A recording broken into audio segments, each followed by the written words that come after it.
और बताइए भाई। उस दिन जलील भाई से बात हुई, फिर आशीष भाई से उसके बाद बात ही नहीं हो पाई। जलील भाई से बात हुई थी आपकी?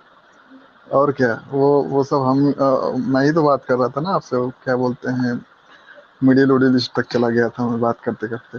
अच्छा अच्छा, जलील भाई का याददाश्त थोड़ा कमजोर है, हालांकि मेरा मेरा भी थोड़ा याददाश्त कमजोर हो जाता है। क्षमा कीजिएगा। कोई बात नहीं, वो तो हमको एक्चुअली थोड़ा सा जी जी जी जी बोलें। थोड़ा सजेशन देना था, इसलिए मैं सोच रहा था आपसे भी थोड़ा सा, जलील भाई चले जाएं तो आशीष भाई से बात किया जाए, तो लेकिन हो नहीं पाया उस दिन। जी भाई बोलिए बोलिए। मैं ये बोल रहा था कि अभी क्या है ना कि बहुत सारे लोगों को हमारी हिस्ट्री के बारे में मालूम ही नहीं है। सही है। जैसे कि बिल्कुल सही। जैसे जैसे कि अगर आप देखें, ये जो सेकुलर जो गैंग है, जो स्यूडो सेकुलर गैंग है हमारे देश में, या जी फिर जो जो जो इस्लामिक जो है, इस्लामिक राइटर जो हो चुके हैं हमारे, तो जो शिक्षा मंत्री जो शुरू के 5-6, तो इस वही मुस्लिम ही रह चुके हैं। तो ये लोगों ने इन लोगों ने ऐसा कर दिया, हिस्ट्री हिस्ट्री को मतलब बना दिया हम लोगों का, कि हम लोगों के जी अंदर एक सेल्फ सेल्फ गिल्ट महसूस हो कि हम लोग तो कुछ कर ही नहीं सकते, हम तो बिल्कुल सब कुछ सारा युद्ध ही हार जाते हैं। समझ रहे भाई, हैं, देश का एक इन्फीरियरिटी जैसे कि कॉम्प्लेक्स देखिए, डाल दिया है। नींव ही गड़बड़ पड़ी है ना। देश का पहला शिक्षा मंत्री ही कौन हुआ? क्या नाम से, शांति प्रिय समाज वाला। और उस पर भी लेकिन मौलाना, मतलब करेला ऊपर लेकिन से नीम चढ़ा। लेकिन अगर आप रियल हिस्ट्री पढ़ें, जो कि हिंदुओं में जो आए हैं, जो योद्धा आए हैं हिंदुओं में, जैसे कि आप शुरू से लेकर के चलिए, बप्पा रावल से लेकर के, राजा दाहिर से लेकर के, फिर ललित आदित्य से लेकर के, इन लोगों के बारे में हम लोगों को बताया नहीं गया, जो कि जिनका साम्राज्य जो है, बप्पा रावल तो जो है खोरासान तक पहुंच गए थे, ईरान तक अंदर चले गए थे वो, अब वहां तक उनका साम्राज्य एक और फैला मैं हुआ था। बताना चाहूंगा। एक हाँ हाँ। राजा सुहेल देव करके हैं, हमारे यूपी के हाँ हैं। सोहेल, हाँ हाँ हाँ, सोहेल देव, वो बहराइच साइड बहराइच के, के। बहराइच वाले, हाँ हाँ। तो वही उनके मैं बारे बात में बोल ससुरा रहा अब पता चल रहा है लोगों को, जब अमीश त्रिपाठी, शिवा ट्रायोलॉजी लिखने वाले अमीश त्रिपाठी, जब बैटल हूँ। ऑफ बहराइच, बहराइच का महासंग्राम करके पुस्तक लिखी, और उसमें हम्म, पहले ही चैप्टर में काशी विश्वनाथ के विध्वंस का उन्होंने वर्णन किया है। और हम्म, काशी विश्वनाथ में वो जो पत्थर एक था, जो कि किसी उसका आधार ही नहीं था, वो बीच हवा में तैर रहा था, उसके बारे में भी हम्म, जिक्र है। और उसको किस हम्म, प्रकार से ये आक्रांताओं ने ध्वस्त हम्म, किया था, और कैसे वो हम्म, ध्वस्त नहीं कर पाए थे, उसका जो मेन शिवलिंग था, उसके बारे में बड़ा हम्म। सुंदर जिक्र है। तो व- और जी वही नहीं, जी मैं आपको ऐसा मतलब दर्जनों से ज्यादा मैं आपको नाम गिना सकता हूँ, जिनका इन लोगों ने कभी उल्लेख ही नहीं किया, जबकि हम लोगों को प्राउड फील करने वाली ऐसी ऐसी हिस्ट्रियाँ रह चुकी है हमारे पास्ट में, कि मैं आपको क्या बताऊँ। अभी अभी आप सिख सिख में ले लीजिए, सिख में जो बंदा बहादुर जो हुए थे, जो कश्मीर जी से जी। आकर के, और वो उन्होंने जो सिख धर्म अपनाया था, और वो पूरा एकदम बिल्कुल सिंध सिंध तक, पूरा पंजाब से लेकर पूरा सिंध तक जीतते हुए चले गए थे। बंदा उनके बैरागी। बारे में कुछ, हाँ, बंदा बहादुर जी जो थे, उसके बाद फिर वीरदास, गुरु वीर जी थे।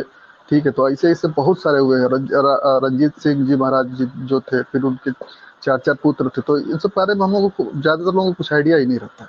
अभी आप पूछ हम लीजिए लोग मुगलों, अभी अभी बचपन मुगलों का में जो जी है, जी जी बोले बोले बोले। मुगलों के वंशावली के बारे में पूछ लीजिए, तो लोगों को सबको याद रहता है कि उसके बाप का हम्म, नाम क्या था, बाबा का नाम क्या था, दादा का नाम क्या था। अभी पूछिए कि 10 सिख के 10 गुरुओं का नाम बता दीजिए, तो शायद ही कोई बता पाए। समझ रहे हैं सही आप? है सही है तो सही तो है। ये चीज़ है, हम हमारी जो मतलब रियल जो हम जिसका प्राउड करना चाहिए हमको, हमको उसके बारे में पढ़ा ही नहीं है, मालूम ही नहीं है। बहुत लोगों को राजा दाहिर के बारे में मालूम ही नहीं होगा कि कौन थे राजा दाहिर। सही है। एक हरि हरि हरि सिंह नलवा नाम था, अब शायद आपको मालूम हो। हरि सिंह जी। नलवा जो थे, रंजीत हम्म सिंह जी के जो है सेनापति थे, उनको भेजे हम्म। थे जो है उधर लड़ने के लिए सिंध में। तो अफगानिस्तान में इतना उन्होंने मारा था काफिरों को अब हम काफिर मुसलमानों को बोलते हैं, वो लोग हमको बोलते हैं, हम उनको बोलते हैं। इतना नहीं, वो मारा था काफिर कि नहीं है। हमारे लिए तो वो कि काफिर नहीं है, वो तो हमारे लिए मलेच्छ है। हाँ, तो जो ये डायलॉग आपको आपको ये जो डायलॉग नहीं था शोले मूवी में, कि सो जा नहीं तो जी गब्बर सिंह आ जाएगा।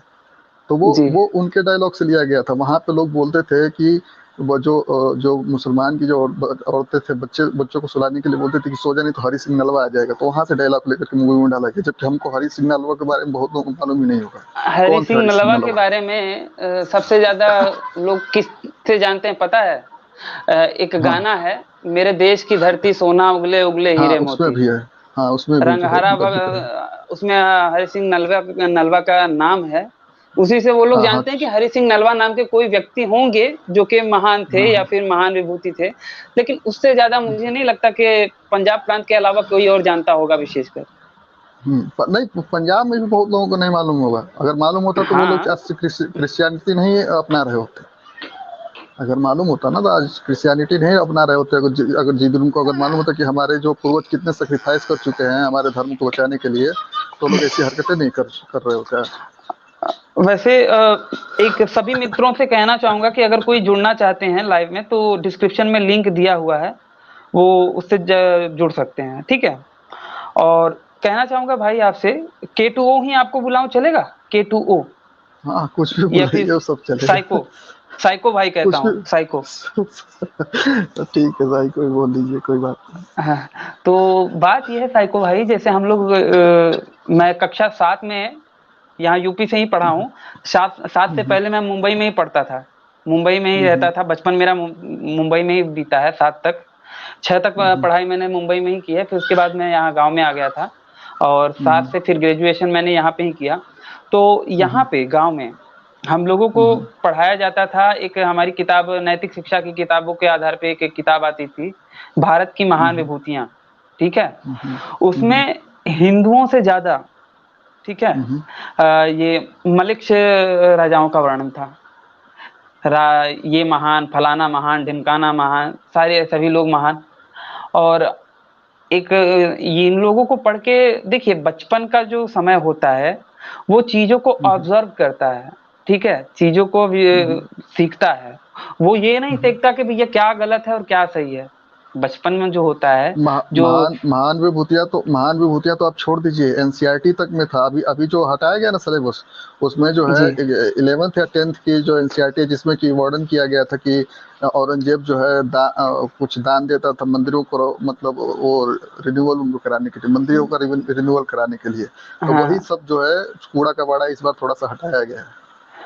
और एक फैज फैज अहमद फैज की जो कविताएं थी उसको हटाया गया है, जो कि नहीं चला था कि हम देखेंगे, जो सॉन्ग दिया था उसी का अरे था। वो तो कम्युनिस्ट, घोर कम्युनिस्ट है, और यहाँ पे लाने वालों ने उसे इस्लामिक बना दिया, मतलब एंटी हिंदू हाँ बना दिया।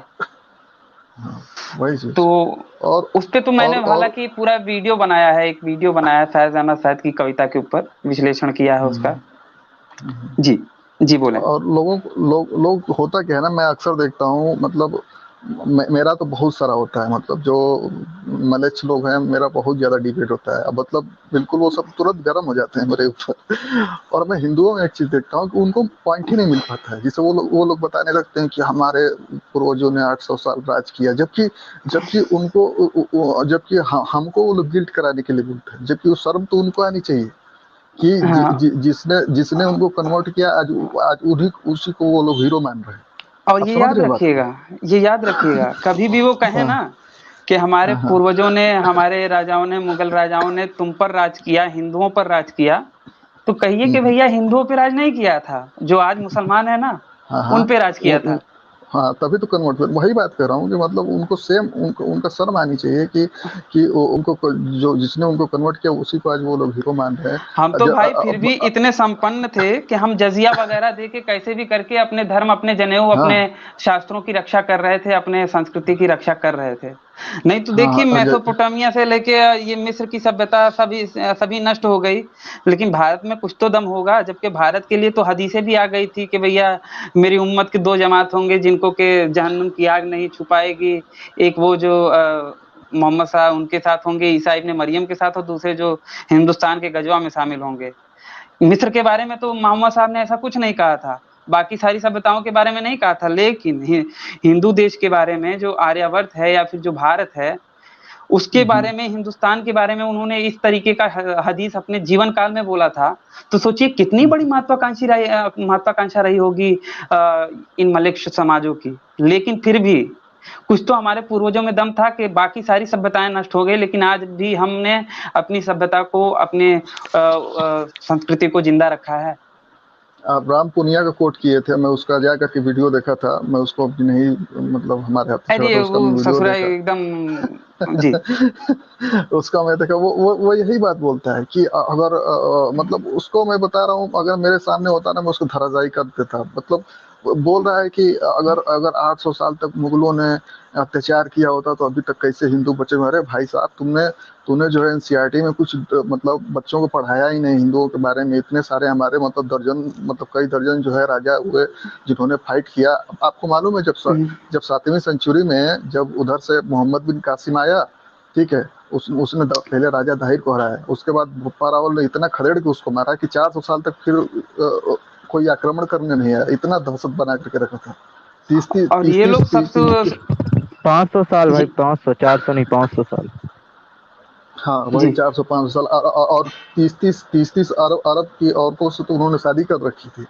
लेकिन और एक बात ए, बताऊं, ये लोग आए हाँ थे प्रोस्टिक्यूटेड बन के, ये प्रोस्टिक्यूटेड मतलब कि क्या कहते हैं इसको, हिंदी में कहते हैं शरणार्थी बन के आए थे, हाँ हाँ, ठीक समझ है। रहा हूँ, हाँ हाँ। लेकिन फिर उसके बाद ये किस तरीके से खुले और किस तरीके से इन्होंने अपना पहले तो अलतकैया से आए, फिर उसके बाद हम्म। जिहाद चालू हो गया। तो मित्रों, आज का हमारा ये वीडियो यहीं पे समाप्त होता है। अगर ये बातचीत आप लोगों को पसंद आई हो तो इसे अपनी मित्र मंडली में शेयर अवश्य कीजिएगा।